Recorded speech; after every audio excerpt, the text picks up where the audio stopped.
Don in London, hello, January 28th, 2010. Where does a month go? Seems like it was only January the 1st. And my video is all about recovery from addiction to either substance or behaviour. The whole of January really devoted to understanding a little bit more about powerlessness over alcohol and life becoming unmanageable when we cannot stop drinking. And I was just reflecting before I started this video. I love my dad, and he died in 1991, and he was an alcoholic, and that's my best judgment, although I should not judge him. And I think for most of my adult life I did judge him rather harshly as a human being. He was very much a human doing and not much of a going concern.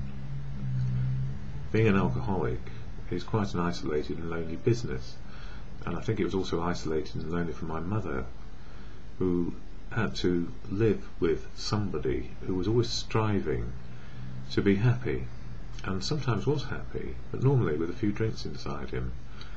And he was dependent, and so was I in the end.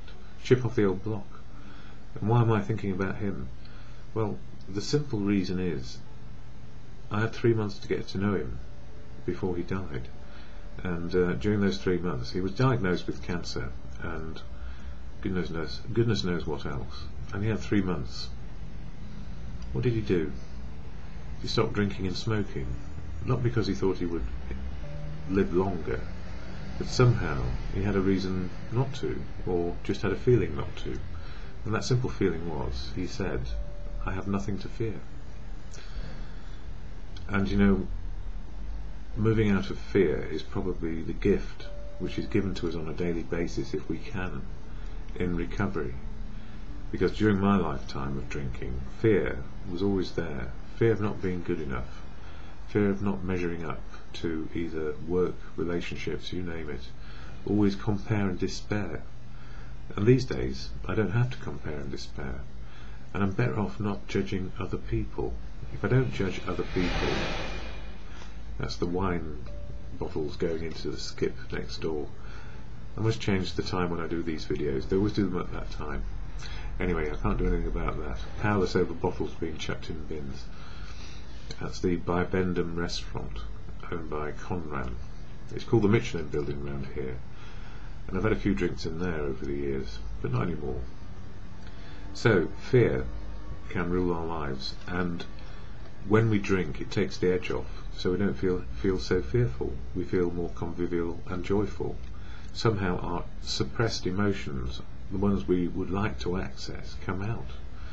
And it's very strange. I started drinking very early. I never learned how to live my feelings, experience my feelings in the moment, because I didn't know whether they were appropriate or not. And that's a lot to do with childhood experiences, which are very difficult, but I have dealt with, and I deal with them on a daily basis. And the gift is, in recovery, we do actually learn how to live on a daily basis. So my substance, alcohol, alcoholic, in recovery, one day at a time. That's the time frame which works for me. And what got me into recovery? Well, the love of family, especially my sister, who helped me along the way to a place where I could find clarity. She didn't like what she had to do. Some tough love in there, tough in terms of saying no more help. And the reason for no more help was because it was just keeping the insanity going. My thinking was not good, and my feelings, I don't know where they were. I would spend days, weeks and months in depression, not knowing that alcohol was making it worse, and not knowing that underneath I always had clinical depression. But these days, if it's managed professionally and medically properly, so that I have an electrical system in my head which works correctly, and it's not diminished by things not reaching as far as they should, mechanically or physically, life goes on. So, you know, modern medicine and science plays a part in my recovery. There is no such thing as a happy pill. We are either happy or we're not, and we are joyful or sad as life offers. So the conviviality that we often get with excessive or extreme uses of drugs or alcohol is an extreme feeling or behaviour, and it's not real. It's not the real us, unless we put it down and then find we are exactly like that. And the answer is often we're not. We're somewhere in the middle of everything.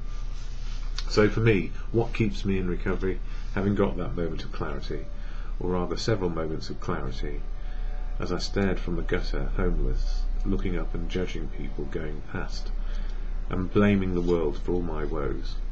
What actually happened? Well, long story, but cut short, it is, I found the fellowship of AA, or the fellowship of AA found me.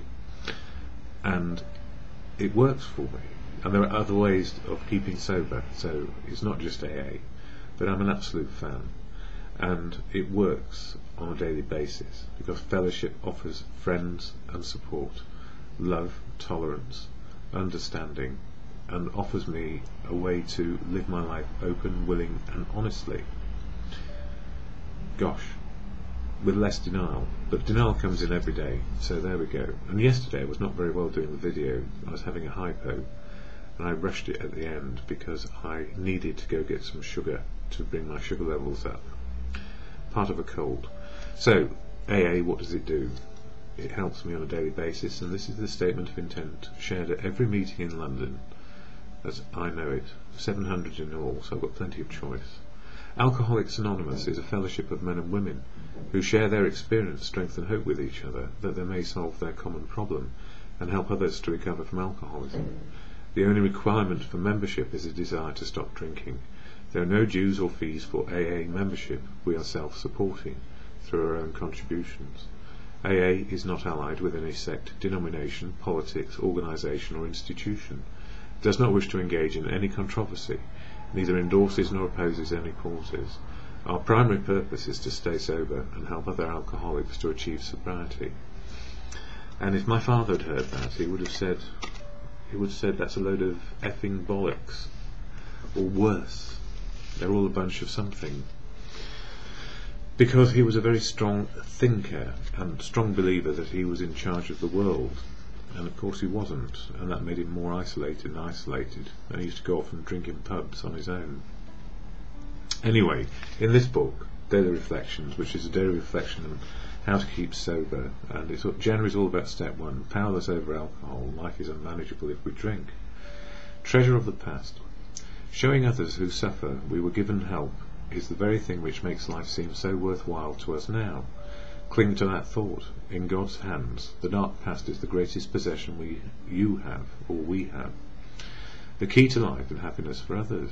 With it you can avert death and misery for them. And for me, as it says here, what a gift it is for me to realise that all those seemingly useless years were not wasted. Not one drop, not one moment was wasted. Now I'm in recovery. The most degrading and humiliating experiences turned out to be the most powerful tools in helping others to recover, because I share what's happened to me. In knowing the depths of shame and despair, I can reach out with a loving and compassionate hand and know that the grace of God, or good conscience as your belief system is available to me, and that is to access the truth, the open, honest, willing approach to living, with some ethical outlook of being a part of and no bigger or smaller than anybody else.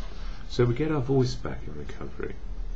And that was the thing my dad didn't have all his life. He didn't have a voice, and he wasn't listened to, and people forgot him because they couldn't tolerate his behaviour, just like I turned out.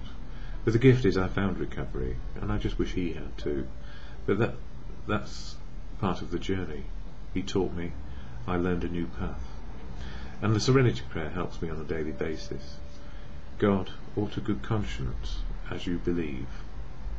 God, grant me the serenity to accept the things I cannot change, courage to change the things I can, and the wisdom to know the difference is, for me, just for today.